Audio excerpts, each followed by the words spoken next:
इस वीडियो में हम देखेंगे कि हम डेटा मॉडलिंग कैसे करेंगे। तो सबसे पहले समझते हैं कि ये डेटा मॉडलिंग क्या है। डेटा मॉडलिंग का मतलब हुआ कि जो आपको डिज़ाइन दिया गया है, जो आपको यूआई दिया गया है, यूज़र इंटरफेस, उसको समझना और ये देखना कि कौन कौन सी चीज़ें मुझे स्टोर करनी चाहिए मेरे डेटाबेस में और कैसे स्टोर करनी चाहिए। डिज़ाइन को समझना और उसके बाद डिसाइड करना कि कैसे हम इन तमाम चीज़ों को अपने डेटाबेस में स्टोर करेंगे। ये हो गया डेटा मॉडलिंग। तो प्रिज्मा सिंटैक्स में हम इन तमाम मॉडल को लिखेंगे, जो कि बहुत ही सिंपल होता है और ये ग्राफक्यूएल लैंग्वेज का इस्तेमाल करता है। डेटा मॉडलिंग समझने के लिए एक हम ये रेफरेंस यूआई का इस्तेमाल करेंगे, जहाँ पर कि एक चेंज लॉग करके यूआई है और इसमें यूज़र जो है वो अपना अपडेट्स बता रहा है। ये मोर और लेस लाइक अ सीवी अपडेट है, जैसे कि वो बता रहा है कि वो कौन कौन से प्रोडक्ट्स पे काम कर रहा है और उसके क्या क्या अपडेट्स हैं। तो अब इसको थोड़ा सा हम इसको ब्रेक डाउन करते हैं और समझते हैं कि इस यूआई का अगर हमें डेटा मॉडलिंग करना पड़े तो हमें किन किन चीज़ों की पड़ेगी ज़रूरत। तो सबसे पहले हमें ज़रूरत पड़ेगी एक यूज़र मॉडल की, जिसमें कि हम यूज़र नेम को स्टोर कर लेंगे। अब इस यूज़र मॉडल के अलावा हमें एक प्रोडक्ट की पड़ेगी ज़रूरत। तो हर यूज़र का एक प्रोडक्ट होगा और उस प्रोडक्ट के अंदर उसके अपडेट्स होंगे। तो हर अपडेट्स के अंदर उसके डिफरेंट अपडेट हो गए और हर अपडेट का एक अपना स्टेटस होगा, उसका टाइटल होगा, उसका बॉडी होगा, उसके एसेट्स होंगे और हर अपडेट्स के अंदर एक अपडेट पॉइंट्स भी होगा, जो कि बताएगा उसका टाइटल और उसके फीचर्स। तो थोड़ा सा ये दिखने में कॉम्प्लिकेटेड लग रहा है, लेकिन इसको हम जब ब्रेक डाउन करके लिखेंगे तो हमें समझ में आएगा। तो आइए हम लिखना शुरू करते हैं। तो सबसे पहले हम यूज़र का मॉडल बनाएंगे। तो हम लिखेंगे मॉडल यूज़र और इसके अंदर सबसे पहले क्या लिखेंगे हम? सबसे पहले हम लिखेंगे आईडी। हर यूज़र का आईडी होता है। वो आईडी क्या रहेगा? स्ट्रिंग रहेगा। और ये इसका कन्वेंशन है, ऐसे हमें लिखना पड़ता है कि ये आईडी डिफ़ॉल्ट होगा और उसके अंदर हम यूनिक आईडी का इस्तेमाल करेंगे ताकि हर आईडी यूज़र का यूनिक होए। इसके अलावा एक यूज़र नेम की पड़ेगी ज़रूरत, तो उसको भी लिख देंगे।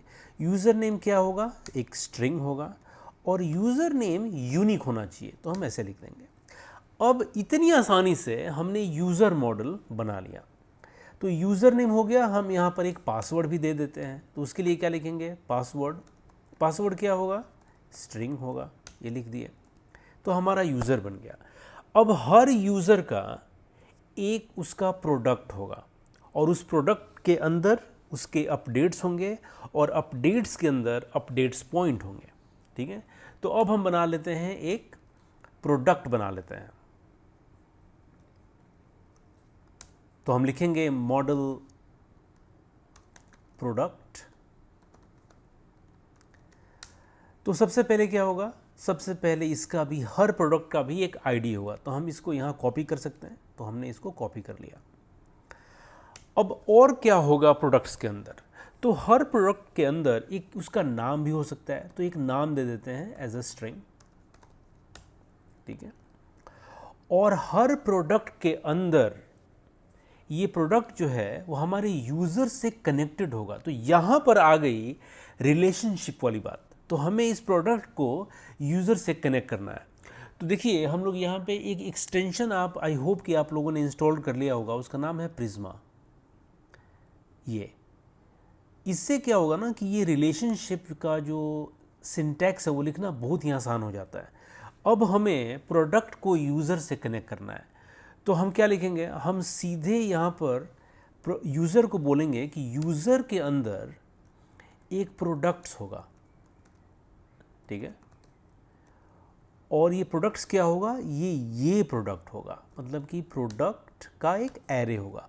और जैसे हम इसको सेव करेंगे, ये अपने आप इसके लिए रिलेशनशिप बना लेगा। अब देखिए, ये प्रोडक्ट जो है वो ऑलरेडी यूज़र से कनेक्टेड हो चुका है यहाँ पर।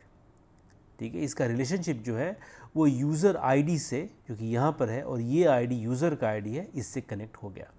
ठीक है, तो अभी हमने क्या बनाया? हमने एक मॉडल बनाया यूज़र का, उसके अंदर हमने प्रोडक्ट्स बनाए उसके और हर प्रोडक्ट्स का एक प्रोडक्ट का एरे है, उसके बाद हमने प्रोडक्ट का बनाया है। अब इस प्रोडक्ट के अंदर क्या होगा, इस प्रोडक्ट के अंदर होगा हमारा अपडेट्स होंगे। तो हम लिखेंगे यहाँ पर मॉडल अपडेट, और इस मॉडल अपडेट के अंदर क्या होगा, सबसे पहले हमारा एक आईडी होगा तो हम आईडी लिख देंगे। उसके बाद हर एक अपडेट का एक टाइटल भी हो सकता है, तो एक टाइटल लिख देंगे हम, जो कि एक स्ट्रिंग होगा। उसका एक बॉडी होगा जो कि एक स्ट्रिंग होगा।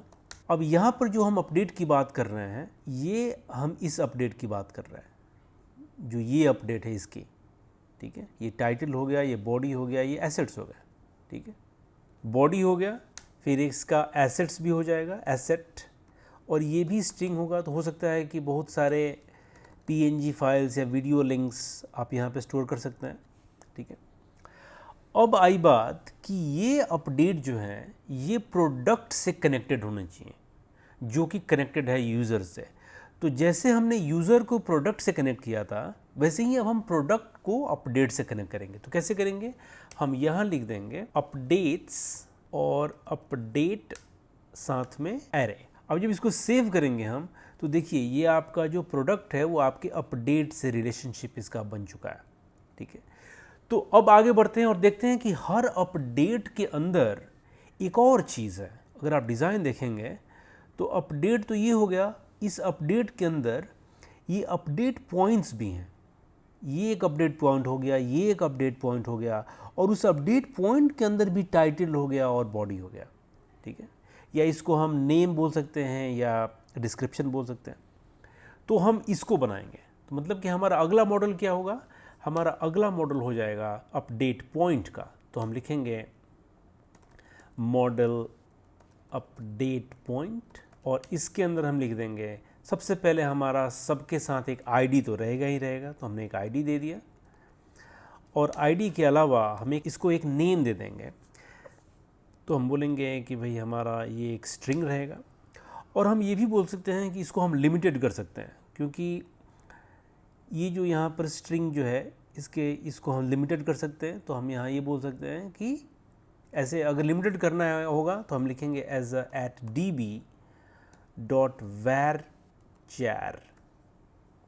और यहाँ पर नंबर दे देंगे। तो ये कॉमन है ये चीज़, तो इसको आपको याद रखना होगा कि अगर आपको अपने स्ट्रिंग को लिमिटेड करना है तो आप ऐसे उसको लिमिटेड कर सकते हैं। और यहाँ पर एक बॉडी भी दे देंगे जो कि एक स्ट्रिंग होगा। सेव कर दिए। तो ये हमारा अपडेट पॉइंट हो गया। तो अब इस अपडेट पॉइंट को हमें अपडेट के साथ कनेक्ट करना है। तो जैसा कि हमने बाकी किया था वैसे ही करेंगे इसको भी। तो हम क्या लिखेंगे, अपडेट पॉइंट्स, और उसके अंदर आ गया हमारा अपडेट पॉइंट एरे। इसको सेव किया और ये कनेक्ट हो गया। अपडेट को अपडेट पॉइंट्स को कनेक्ट कर लिया, और प्रोडक्ट के अंदर हमने अपडेट्स को कनेक्ट कर लिया, और यूज़र के अंदर प्रोडक्ट को कनेक्ट कर लिया। तो इस तरीके से हमने इसके पूरे मॉडलिंग को कंप्लीट किया। तो एक चीज़ यहाँ पर अभी भी छूट रहा है, और वो है ये स्टेटस। ये स्टेटस जो चेंज हो रहा है ये, तो इसको हम क्या करेंगे, हम एक चीज़ होता है इनम करके। इनम का मतलब होता है कि वो एक बैग ऑफ कांस्टेंट जैसा होता है, ठीक है। तो उसको हम अलग से रख लेंगे ताकि हम उसे आसानी से अलग से एक्सेस कर सकें। तो हम लिखेंगे इनम अपडेट स्टेटस, ठीक है। और इसके अंदर हम लिख लेंगे इनको कि इन प्रोग्रेस, ऐसे इन प्रोग्रेस, लाइव, डिप्रिकेटेड और आर्काइव्ड। तो हमने अलग से ये इनम बना लिया। मतलब क्या हो गया, ये बैग ऑफ कांस्टेंट होता है जिसको आप अलग से भी एक्सेस कर सकते हैं, ठीक है। तो इस तरीके से हमने इस वीडियो में क्या देखा कि हम कितनी आसानी से किसी यूआई को ब्रेक डाउन करके उसके अलग अलग चीज़ों को समझकर हम उसके मॉडल कर सकते हैं उसको, और अपने डेटाबेस में स्टोर कर सकते हैं। अब हम आगे वाले वीडियो में देखेंगे कि कैसे हम इस चीज़ को स्टोर करेंगे और हम आगे बढ़ेंगे।